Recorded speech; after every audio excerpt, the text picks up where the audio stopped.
Siya na si Henry ay Mayora Naik TV. Mayora Naik TV YouTube channel. Suportahan natin. Kalingap ang laging hanap-hanap, tumutulong sa kapwa at taong mahihirap. Alintana. Mapagpalang araw po mga kalingap, ang nagbabalik ang iyong lingkod Mayora Naik TV. At bago ko simulan ang aking video reaction sa hapon na ito, nais ko pong pasalamatan ng ama ng kalingap, Kuya Bal Santos Matubang, at Ina Vlogs, Kalingap Rab, at sa lahat ng mga kiboy, suportahan po natin ang kanilang mga YouTube channel at no skip ads po, upang mas marami pa po silang matulungan ng mga kababayan natin na nangangailangan. At ganoon din po, suportahan din po natin ang YouTube channel ni Kuya Ido, ni Ate Roda Mix Vlog, at ni Maria Cosinira, at 10 na sa makasamahan kong mga karepa.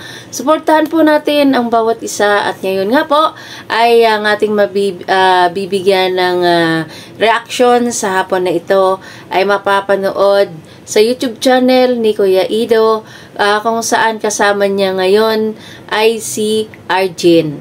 So may plano sila na sila ay pumunta sa kabilang isla, ika nga. So panuroin natin at bibigyan natin ng reaction.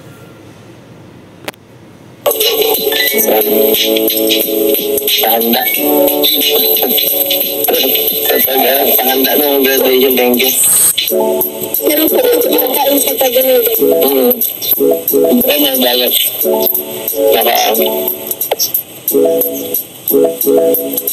Hindi ako nakatid doon. Yung ano eh. Yung pag-uwi. Yung handaan. Kaya ito na lang. Thank you, thank you. Pero sarap po.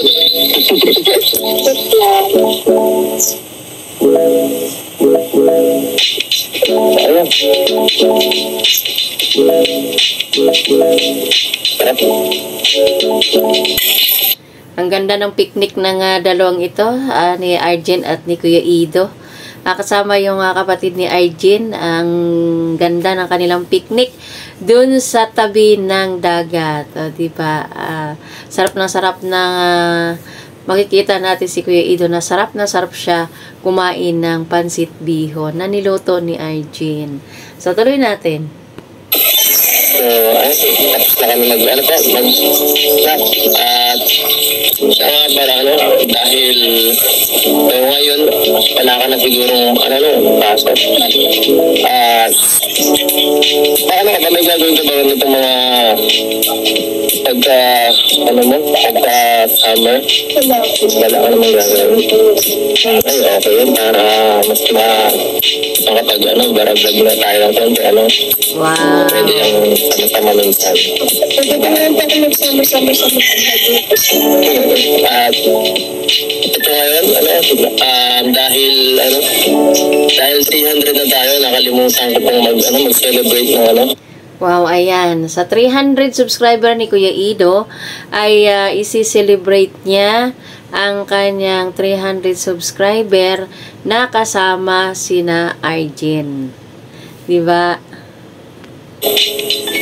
Yung ating na yung achievement na yun actually dapat last week pa yun kasi sobrang hirap ng schedule, maraming ginagawa. So ngayon po, dahil wala naman siyang gagawin, mapunta siguro tayo sa isla, dyan po sa kabilang yan. Tayo Magpapailan natin. Feeding program na muna tayo. At kasama natin sila. Yan, siyempre ang grupo. Dito po yung bangka namin. Gagawin natin ang bangka nila Arjen. Ay, sana huwag kasya. Kasi Bangka po yan baka di tayo mag-kasya lahat. Pag yun na mag-arpila siguro. Ito po yung bangka ito. Pwede po naman. Marami. Opo. Mapalan naman po. Dito ba nagtulong din sa amin din sa hospital? Dito siya nakita. Nagtulog ka na sa amin. Marami natin para marami tayong makasama. Naman po na. Sabi naging tata doon na mahiram po tayo pag nagpapili yung program po tayo sa isla. Kasi doon pa po baga nagsabi ng hirap po sa akin nagpapili yung program po tayo. Kaya nasabi ko rin po. Ano pala naman tayo?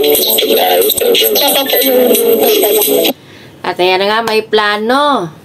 Si Kuya Ido at si Arjen na sila ay pupunta sa isla at doon sila magpa-feeding program sa mga bata.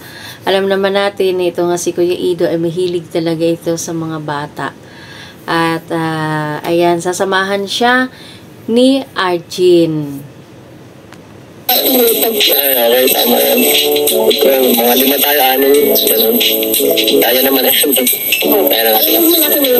Kaya natin kasi kasuhin yung lahat. Ay, excited. Ano lang siya ako ng contact doon sa isla na ganun po naman. Pero po alam, parang Excited na ako sa sa nangyayaring yan. Sabi. ako din po, first time ko din po mag-ano. Mag-ano din po sa isla na kasama mo pa. Yeah, ayos yan. At abangan nyo yan. Mga kalingap, abangan nyo yan. Excited na ako. Marami na naman tayo mapapasaya mga bata, no? Siyempre, isip tayo kung ano ng bagay. Madali po pa itong sa isla po talaga marami yung mga bata. Oo, marami yun. Marami dyan. Pagkasama ni Kuya Ido itong si Arjen, relax siya. Si Kuya Ido.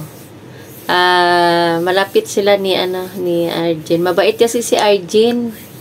Kaya ayan, parang wala lang kay Kuya Ido. Parang kapatid lang niya ito nga si Arjen. O baka naman sa mga nag-ano dyan, sa mga viewers ni Kuya Ido ay baka mayroon pang magsisilos. Huwag po kayong magsisilos kasi makikita naman natin sa kilos ni Kuya Ido na si Arjen ay para na niyang kapatid. At yan ay binipisyari niya, tinutulungan niya. Ito nga si Arjen. Siyempre si Arjen ay kumbaga natanaw lang siya.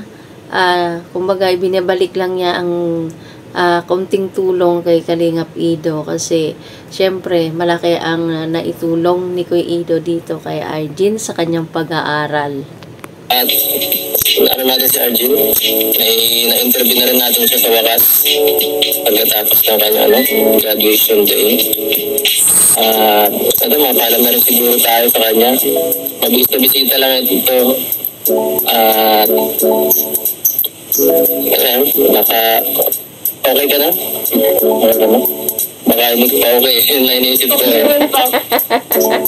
Baka wala ka na. Nag-aalala pa rin si Kuya Ido sa kalagayan ni Arjen. Kaya tinatanong ni Kuya Ido kung okay na siya sa kanyang sakit. At sagot naman ni Arjen, opo. Oo daw. Ang mararamdaman mo Wala na po. Hindi pagpagaling ka, lagyan mo sarili mo. At yan, thank you so much po sa mga suporta. At kaya syempre ngayon, graduation, si Kuelito, nagpapabigay ng kahit syempre yung di ba nakaka-proud pag graduating ka. Dapat, bigyan natin ng kahit konting reward kung paghihirap niya. Yan. Para sa iyo, Arjen, sa iyo yan. Ang best niya naman para naman hindi puro hirap yung dinadala sa lugar ninyo. Yan. Huwag mo na isip yung gamutan kami ng bahala doon. Sa'yo na muna yan. Oo nga naman, Arjen, bahala ang Kuya Ido sa pagbili ng gamot mo. Hindi kanyan pababayaan ni Kuya Ido. Basta cool ka lang dyan. At andyan lang si Kuya Ido na tumutulong. Handang tumulong sa iyo, Arjen. Magpakabait ka lang lagi. Okay lang yun. Kami naman. Hanggat kaya pa naman. Yan, para tayo na muna yan. At siyempre sa lahat ng mga nagsuporta sa'yo nung may sakit ka.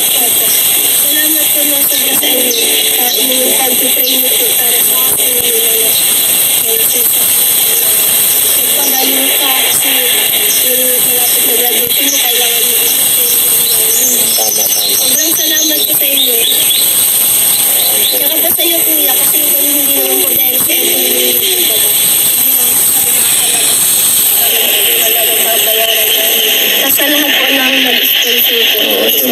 So, ayan, hanggang dito na lang ang ating video reaction sa hapon na ito, and bye-bye. God bless.